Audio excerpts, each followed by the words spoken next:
Hi everyone, मेरा नाम है सत्यम और इस वीडियो में हम लोग जानने वाले हैं एक ऐसी क्वालिटी के बारे में जो कि पैसे को मैग्नेट की तरह अट्रैक्ट करती है।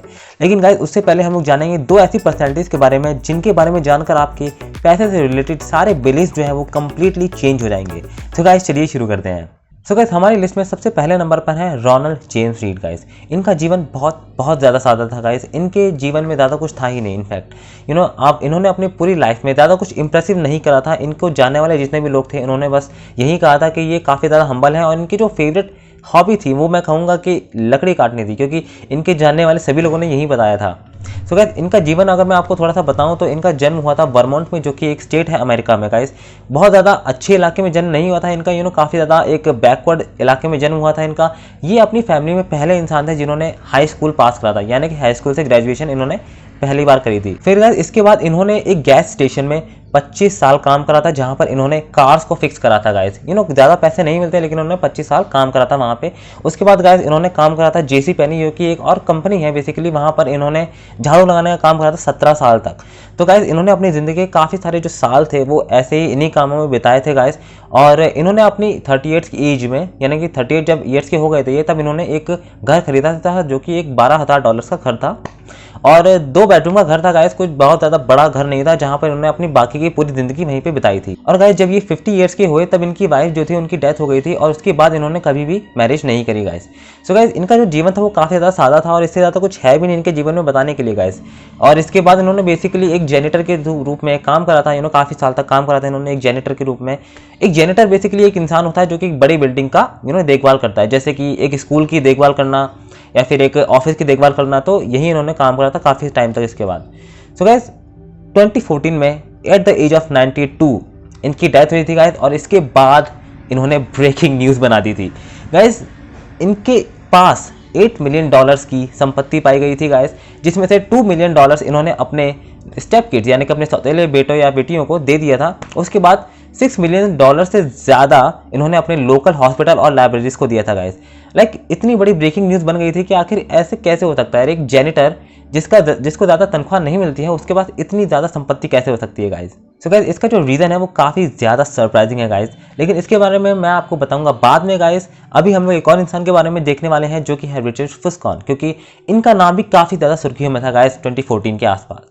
तो गाइस चलिए शुरू करते हैं इनकी कहानी के साथ। सो गाइस हमारे जो रिचर्ड फुस्कॉन है वो काफ़ी ज़्यादा सक्सेसफुल इंसान थे। गाइस उन्होंने हार्वर्ड से ग्रेजुएशन करी थी। गाइस उनके पास MBA डिग्री थी। उन्होंने मैरिल लिंच में एज एन एग्जीक्यूटिव काम भी करा था। गाइस इनफैक्ट जो मैरिल लिंच के प्रीवियस CEO थे गाइस उन्होंने काफ़ी ज़्यादा प्रेज भी करा था हमारे रिचर्ड फुस्कॉन को, क्योंकि हमारे जो रिचर्ड हैं उनके पास काफ़ी ज़्यादा नॉलेज थी। गाइस उनकी जो लीडरशिप स्किल्स थी वो काफ़ी ज़्यादा अच्छी थी और उनके पास एक फाइनेंस की काफ़ी ज़्यादा एक्सपर्टीज़ भी थी। गाइस तो गाइस उन्होंने काफ़ी ज़्यादा कंपनीज को हेल्प करा था ग्रो करने में और एक अच्छे लेवल तक पहुंचने में। गाइस इनफैक्ट गाइस इन्होंने 40 की एज में रिटायरमेंट ले ली थी फिलैंथ्रोपिस्ट बनने के लिए। गाइस इतना ही नहीं गाइस, ये बेसिकली उस टाइम की जितने भी बिजनेस मैगजीन्स थी जैसे कि फोर्ब्स हो गई और बेसिकली और जितने भी बिजनेस मैगजीन थी उन्होंने इन्हें फीचर करा था 40 अंडर 40 के सेक्शन में। गाइस जहाँ पर उन्होंने कहा था कि हमारे जो रिचर्ड फुस्कॉन है वो बेसिकली बहुत ज़्यादा सक्सेसफुल बिजनेसमैन है, one of the most successful businessman present on the country और on the world at that time. So guys इनका काफ़ी ज़्यादा सक्सेसफुल करियर रहा। गाइस लाइफ में इनके पास बेसिकली किसी चीज़ की कमी थी ही नहीं। गाइस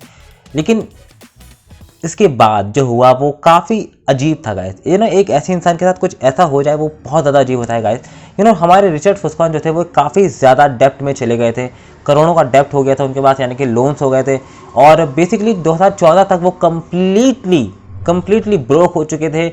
उनके पास ज़रा सा भी पैसा नहीं बचा था। गाइस एक बहुत ज़्यादा ट्रैजिक एंडिंग है ये। गाइस एक ऐसे इंसान की जिसका करियर इतना ज़्यादा अमेजिंग रहा हो, एक ग्लोरियस करियर रहा हो। गाइस सो गाइस एक तरफ हमारे रोनाल्ड रीड हैं गाइस जिनका लाइफ कुछ ज़्यादा खास थी नहीं, लाइफ में कुछ खास करा नहीं, लेकिन उनके पास $8 मिलियन से भी ज़्यादा की संपत्ति पाई गई उनकी डेथ के टाइम पर। और एक हमारे रिचर्ड फुस्कॉन है जिन्होंने अपनी लाइफ में एक ऐसा करियर पाया गाइस जिसकी लोग सिर्फ और सिर्फ कामना कर सकते हैं। गाइस एक इतना अमेजिंग करियर था, लेकिन उसके बाद भी इतनी ज़्यादा ट्रैजिक एंडिंग हुई। गाइस और गाइस इन दोनों की लाइफ का जो इतना डिफरेंस है उसका रीज़न जो है वो सेम है। गाइस लेकिन गाइस उससे पहले मैं आपको बताने वाला हूँ कि आखिर इन दोनों की लाइफ में जो सीक्रेट्स थे वो क्या थे। आखिर रिचर्ड फुस्कॉन इतनी ज़्यादा बड़ी संपत्ति के मालिक कैसे बने और आखिर रिचर्ड फुस्कॉन को आखिर इतना ज़्यादा लोन कैसे चुकाना पड़ा। सो गाइस हमारे जो रोनाल्ड जेम्स रीड हैं गाइस उन्होंने कुछ खास करा नहीं। गाइस उनकी जो जॉब थी वो कुछ ज़्यादा पे नहीं कर रही थी, लेकिन जितना भी वो बचा सकते थे, जितना भी थोड़ा बहुत वो बचा सकते थे, कोई सेट अमाउंट नहीं था, कोई सेट अमाउंट था ही नहीं, जितना भी थोड़ा बहुत वो बचा सकते थे उन्होंने उसे इन्वेस्ट करा ब्लू चिप स्टॉक्स में। ब्लू चिप स्टॉक्स क्या होते हैं गाइस? बहुत रेप्यूटेड कंपनीज, जैसे कि हमारे एप्पल हो गया एक रेप्यूटेड कंपनी, फेसबुक हो गया, जियो हो गया, रिलायंस हो गया, ये जितने भी कंपनी थे जो कि बहुत ज़्यादा रेप्यूटेड कंपनी है, इन्हें हम लोग ब्लू चिप स्टॉक्स कहते हैं गाइस। इनके स्टॉक्स को बेसिकली ब्लू चिप स्टॉक्स कहते हैं गाइस।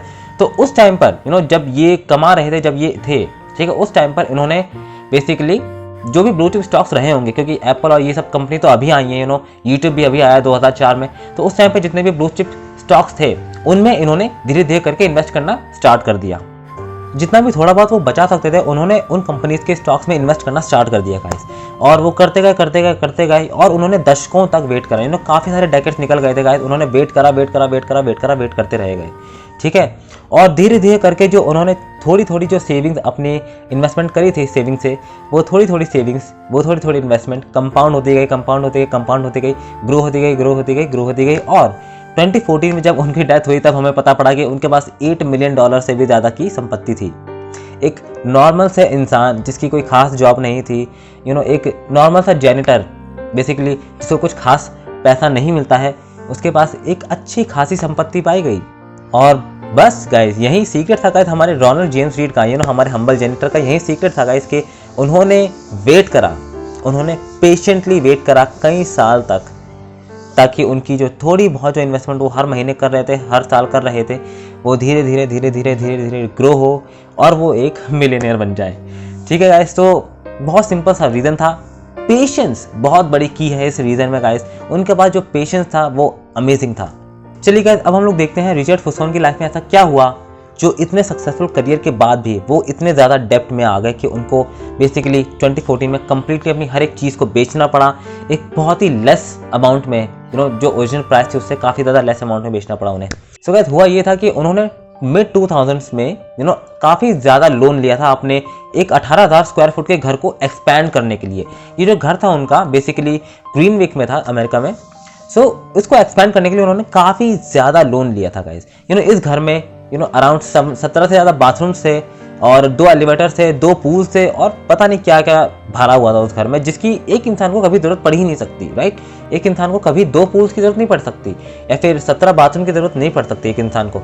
उस घर में बेसिकली इतना ज़्यादा चीज़ें थी कि उस घर को मेंटेन करने के लिए आपको $90,000 पर मंथ खर्चने पड़ेंगे, सिर्फ और सिर्फ मेंटेन करने के लिए उस घर को, ताकि वो घर जो है वो कबाड़ ना हो जाए कुछ ही महीनों में। तो गाइस, इतना ज़्यादा लोन लिया उन्होंने, ठीक है। उसके बाद 2008 में जो फाइनेंशियल क्राइसिस आई उसने काफ़ी सारे लोगों को अफेक्ट करा, बहुत सारे लोगों को उसने अफेक्ट करा, लेकिन फुसकोन को उस क्राइसिस ने कम्प्लीटली वाइप कर दिया, कम्प्लीटली ख़त्म कर दिया, क्योंकि लोन्स इतना ज़्यादा था फुसकोन के सर पे। और उसके जो एसेट्स थे, जो इलिक्विड एसेट्स थे, उन एसेट्स का वो इस्तेमाल नहीं कर सकता था, क्योंकि वो इलिक्विड एसेट्स थे। जैसे कि इलिक्विड एसेट्स क्या होते हैं बेसिकली, जैसे कि प्रॉपर्टी हो गई, प्रॉपर्टी हो गई, या फिर कोई भी ऐसी चीज़ हो गई जो फिजिकल है, जिसको आप फटाफट बेच नहीं सकते, फटाफट बेच नहीं सकते, उसको हम लोग कहते हैं इलिक्विड एसेट। अगर आपके पास स्टॉक्स हैं, आप उसको फटाफट बेच सकते हो जाके, ठीक है, कि आपके पास स्टॉक्स है, आपने फटाफट बेचा, आपके पास पैसा आ गया, तो हम लोग उसको कहते हैं liquid assets, liquid assets, very liquid assets. लेकिन जो प्रॉपर्टी है, जो कि घर है आपका, या फिर जो भी आपका ज़मीन है, या फिर जो भी आपकी प्रॉपर्टी, ऐसे कोई भी चीज़ होगी जिसे आप बेच नहीं सको, एकदम हैंड टू हैंड फटाफट बेच ना सको, उसे हम लोग कहते हैं इल लिक्विड एसेट्स।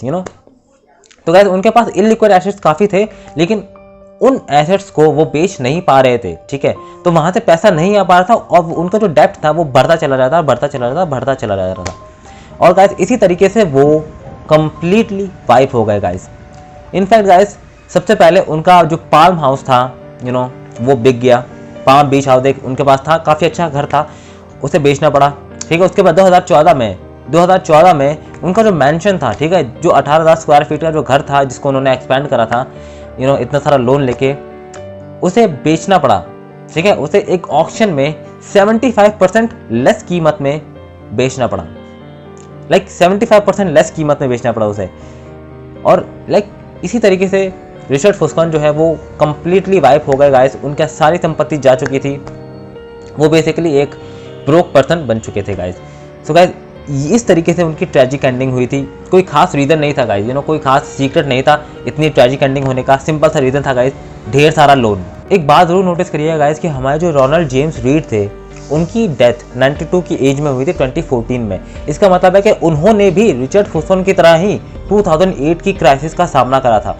उनको भी काफ़ी ज़्यादा हैवी लॉसेस का सामना करना पड़ा था, लेकिन उसके बाद भी उन्होंने एक रिचर्ड फुसन जैसे इंसान जिसके पास ग्रेजुएशन थी, एक बहुत ही अच्छे कॉलेज से एक बहुत ही सक्सेसफुल करियर था, उस इंसान को उन्होंने सरपास करने में कामयाब रहे। गाइस लाइफ में और करियर में जो एक लौती क्वालिटी है जो कि हर एक चीज़ को डिफाइन कर देगी, हर एक चीज़ को सेट कर देगी आपकी लाइफ में, और आपको आपके वाइल्डेस्ट ड्रीम से भी ज़्यादा बेहतर सक्सेस और वाइल्डेस्ट नाइटमेयर से भी ज़्यादा ट्रेजिक एंडिंग दे सकती है, वो है आपका behaviour guys. Yes guys, everything starts from your behaviour. अगर आप एक ऐसे इंसान है जो कि हम्बल है, जो कि एक लेजिटिमेट इंसान है गाइस, तो आप हमेशा अपने आप को एक ऐसी जगह में पाएंगे, अपने आप को ऐसे लोगों के साथ सराउंडेड पाएंगे गाइस जो कि काफ़ी ज़्यादा ट्रस्टवर्दी होंगे। लेकिन अगर आप एक जर्क हैं गाइस, तो आप हमेशा अपने आप को एक ऐसे सिचुएशन में पाएंगे गाइस जहाँ पर आप बहुत ज़्यादा बकवास डिसीजन ले रहे होंगे, बहुत ज़्यादा ऐसे डिसीजन ले रहे होंगे जो कि आपके लाइफ में बहुत ज़्यादा प्रॉब्लम्स लाएंगे और आपको बेसिकली बर्बाद करके रख देंगे guys. Ronald made a fortune because he was patient and Richard blowed his fortune because he was greedy.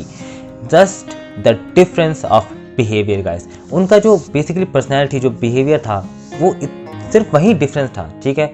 Like at the end of the day उसी के वजह से एक जो ऐसा इंसान था जिसके पास कोई भी फाइनेंशियल नॉलेज नहीं थी, जिसके पास कोई भी अच्छी डिग्री नहीं थी, वो अपनी लाइफ में काफ़ी अच्छे मुकाम तक पहुंचा था। लेकिन एक ऐसा इंसान जिनके पास काफ़ी अच्छा करियर रहा था, अपनी 40s में रिटायर हो गए थे, काफ़ी अच्छे कनेक्शंस थे, वो एक ऐसे ट्रेजिक एंडिंग का शिकार हुए जिसके बारे में हम लोग कल्पना भी नहीं कर सकते हैं, सिर्फ और सिर्फ बिहेवियर की वजह से। गाइस रिचर्ड फुसन ग्रीडी हो गए थे गाइस। आफ्टर ऑल एक इंसान को एक ऐसे घर की क्या ज़रूरत है गाइस, इतने बड़े घर की क्या ज़रूरत है। मैं ये नहीं कह रहा हूँ कि बड़ा घर लेना ख़राब है, मैं ये कह रहा हूँ कि एक बड़े घर के लिए एक उससे भी बड़ा लोन लेना वो कहीं की समझदारी नहीं होती गाइस। और उस लोन की वजह से ही, उस ग्रीड और उस लोन की वजह से ही गाइस 2008 में वो कम्प्लीटली वाइप हो गए गाइस। 2008 रोनाल्ड रीड के लिए भी काफ़ी ज़्यादा टफ टाइम था, ठीक है, क्योंकि सबके लिए 2008 की जो फाइनेंशियल क्राइसिस थी वो काफ़ी ज़्यादा टफ टाइम था। पूरी ग्लोबल इकोनॉमी पानी में जा रही थी उस समय। लेकिन गाइस उसके बाद भी हमारा जो हम्बल जेनेटर था, यानी कि जो रोनाल्ड रीड है, उसके पास एक काफ़ी ज़्यादा अच्छी संपत्ति बची थी, $8 मिलियन से भी ज़्यादा की। और हमारे जो रिचर्ड फुसन थे 2014 में वो कम्प्लीटली वाइप हो चुके थे, उनकी सारी संपत्ति जो थी उसे बेचा जा रहा था। सो गाइस अगर इस पूरी वीडियो को मैं एक लाइन में समराइज करूंगा गाइस, तो मैं कहूँगा कि रोनाल्ड रीड का जो extreme level of patient behaviour था गाइस, उसने उन्हें हेल्प करी थी रिचर्ड फुसन जैसे इंसान को, जिसके पास हार्वर्ड की ग्रेजुएशन थी, जिसके पास एक बहुत ही सक्सेसफुल करियर था, बहुत ज़्यादा अच्छे कनेक्शन थे, उसको सरपास करने के लिए गाइस।